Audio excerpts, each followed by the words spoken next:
नमस्कार मंडळी.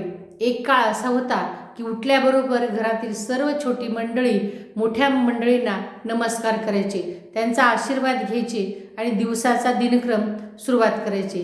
पण आज आपण असं पाहतो की उठल्याबरोबर प्रत्येक व्यक्ती हातात मोबाईल घेऊनच झोपेतून उठतो आणि त्या मोबाईलमध्ये जे काही सांगितले त्यानुसार त्यांची जीवनशैली सुरू होते आणि ही आज काळाची गरज बनलेली आहे.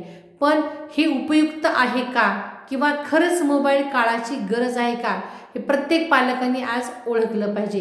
कारण प्रत्येक पालकाचा महत्त्वपूर्ण वेळ जो की आपल्या पाल्यासोबत घालवायचा आहे, त्यांना संस्कारक्षम 4 शब्द बोलायचे आहेत, तो वेळ त्यांचा मोबाईलमध्ये जात असल्यामुळं मुलांना संस्कार करण्यासाठी पालकांकडं वेळ नाही आणि त्यामुळं मुलं अनावश्यक गोष्टींच्या आहारी जातात आणि तीच त्यांची आज गरज बनत चाललेली आहे. तेव्हा प्रत्येक पालकांनी आत्ता सध्या आपल्या मुलाची गरज काय, कोणत्या गोष्टी आवश्यक आहेत हे ओळखून दिनक्रम सुरुवात केला पाहिजे. तरच मुलांवर चांगले संस्कार होतील. आणि त्याच गरजेच्या संदर्भात जाणून घेण्यासाठी व्हिडिओला भेट द्या, लाईक करा, शेअर करा आणि सबस्क्राईब पण करा. धन्यवाद.